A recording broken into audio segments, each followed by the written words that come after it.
Saya lebih suka mengambil daging ini dari Bu Anita. Ya, meskipun harganya mahal, karena dia selalu menjaga kualitas daging yang terbaik dikirimkan ke restoran saya. Semua pemilik restoran jawabannya selalu sama. Semua tetap mau ngambil daging sapi dari Anita. Kalau kayak gini caranya, aku nggak bakal dapet pelanggan nih. Hah? Mobilnya dijual? Mas, kalau Mbak Anita sampai tahu tuh mobil dijual, dia bakal marah banget, Mas. Sayang, mobil itu kan udah dikasih kamu. Ya berarti udah menjadi hak kamu dong. Kamu mau jual, kamu mau kasih aku, atau kamu mau ngapain, gak ada urusan sama dia. Mas, Mbak Anita tuh pengganti orang tua aku. Semenjak orang tua aku meninggal, dia ngurusin aku, Mas. Mulai dari aku kuliah sampai aku nikah sama kamu. Dia bahkan rela Mas nggak nikah gara-gara ngurusin aku, tau nggak? Kamu pikir dong. Iya, aku ngerti, aku paham. Tapi itu sudah menjadi kewajiban dan tanggung jawab dia sebagai seorang kakak. Kalau dia nggak nikah, bukan berarti karena dia sibuk ngurusin kamu. Tapi emang nggak ada yang mau nikah sama dia. Ya kamu sadar, selama ini kamu nganggur, nggak ada kerjaan kan? Sementara dia punya kerjaan. Tapi kamu mikir, kerjaan itu dari mana? Uang dari mana? Harta orang tua kamu dimakan semua sama dia. Kamu dapat bagian nggak? Nggak juga kan? Dia enak, udah punya uang, kerja yang bener lah. Kamu nganggur, masih bergantung sama dia. Mau kamu terus kayak gitu? Ah! Benar juga ucapannya Mas Arfan.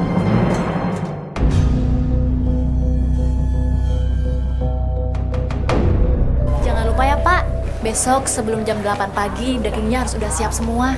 Iya Nak Anita, jangan khawatir. Sebelum jam 8 pagi, pesanan Nak Anita sudah saya kirim. Ya udah, terima kasih ya Pak. Kalau gitu saya pamit pulang dulu. Ya. Mari Pak. Mari. Assalamualaikum. Waalaikumsalam. Wah, ternyata Anita masih pesan daging dari Pak Ahmad. Pantes aja dia bisa suplai dagingnya bagus-bagus ke restoran.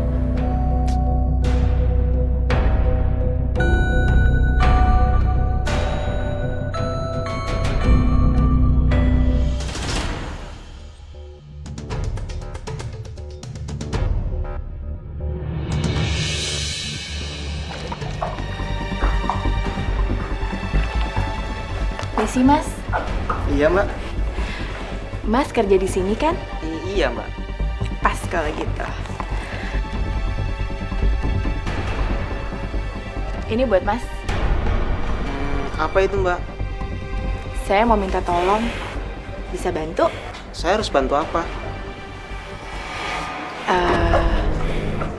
Tolong sapi-sapi yang ada di sini dibikin sakit sampai mati. Aduh, saya nggak berani nih, Mbak.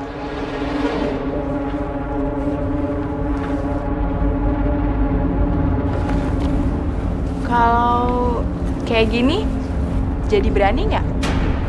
Nah, kalau gini saya berani nih, Mbak. Baik, nanti saya laksanakan. Bagus. Saya tunggu hasilnya ya, Mas. Aku boleh ngomong sebentar nggak Mbak? Kamu kenapa? Kamu lagi ada masalah sama suami kamu? Enggak Mbak, aku nggak ada masalah sama suami aku. Cuman aku boleh nggak Mbak minta uang hasil penjualan konveksi orang tua kita? Soalnya aku mau buka usaha Mbak. Pabrik konveksi orang tua kita itu bukannya aku jual, tapi emang disita oleh bank karena orang tua kita udah nggak sanggup bayar cicilan utangnya. Ya makanya aku terpaksa jadi supplier daging biar bisa buat biaya kamu kuliah. Kok Mbak nggak cerita sih sama aku kalau konveksi orang tua kita bangkrut? Iya maafin aku ya Dewi, aku tuh cuman pengen nyari waktu yang tepat dan aku juga nggak mau ganggu konsentrasi belajar kamu. Ya udah, gini aja, kita lupain masalah ini dan kalau kamu emang benar-benar mau usaha, nanti aku bantu. Aku minjem uang ke bank dengan jaminan rumah kita ini. Nanti biar yang bayar cicilan utangnya aku aja. Beneran Mbak?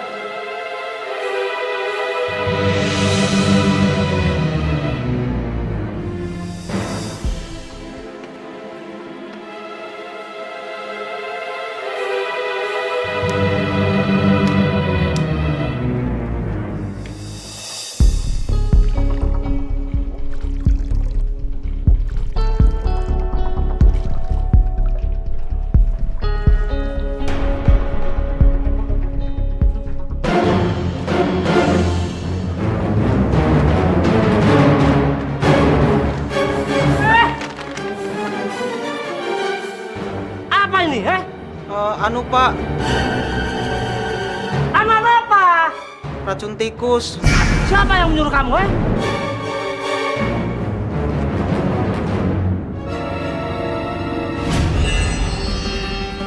Aku sampai bilang ke Mbak Anita kalau dia itu orang yang serakah menguasain warisan orang tua aku.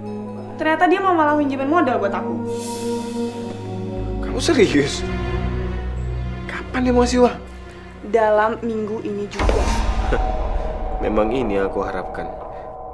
Aku memang ingin mendapatkan uang warisan Dewi supaya aku bisa buka usaha baru. Ya, karena usaha propertiku sebenarnya udah bangkrut sebelum aku kenal Dewi. Kamu kenapa sih, Mas? Senyum-senyum sendiri? Ya, aku senang aja sih. Akhirnya kamu dapetin hak kamu juga. Ya kan? Oh iya, sayang. Kamu nggak sekalian minta supaya rumah ini dijual? Ya, nanti hasilnya kan bisa dibagi 2. Nah, dari situ kita bisa beli rumah baru. Kita nggak perlu tinggal bareng Banita. Mana bisa rumah ini dijual? Lah, rumah ini jadiin jaminan buat modal aku. Urusannya tuh mau bank, tau nggak? Bet. Juga itu orang. Nggak bisa didiemin. Pura-puranya baik mau kasih kamu modal. Ternyata rumah digadein juga kan untuk modal kamu kerja. Ini sama aja. Kamu nggak dapetin apa-apa. Ngerti nggak sih? Hah? Iya juga ya. Baik Pak, besok saya akan tambah jumlah daging yang akan saya kirim ke tempat Bapak. Tapi nggak ada diskon ya Pak, harganya tetap. Iya Pak, terima kasih. Mbak Anita. Saya mau bicara, Mbak. Saya peringatin ya, Mbak ya. Jangan terus-menerus mempermainkan Dewi. Paham, Mbak? Mbak tahu, mestinya uang warisan Dewi Mbak kasih dong. Tapi mana? Nggak ada. Dan Mbak Anita tuh terlalu rakus. Uang pabrik konveksi Mbak Anita makan semua. Kamu jangan sembarangan ngomong ya kalau nggak tahu masalahnya. Lagian ngapain sih kamu ngurusin warisan keluarga kami? Aku tahu kok, kamu itu selalu manfaatin Dewi buat kepentingan pribadi kamu. Iya kan? Dan aku tahu kamu yang nyuruh Dewi buat minta warisannya buat kepentingan pribadi kamu juga. Kamu mau ngambil uangnya kan? Asal kamu tahu, aku nggak bakal ngebiarin kamu manfaatin Dewi terus. Sial, kalau Anita masih terus mengendalikan Dewi, aku nggak akan pernah bisa menguasai semua uang yang dimiliki Dewi.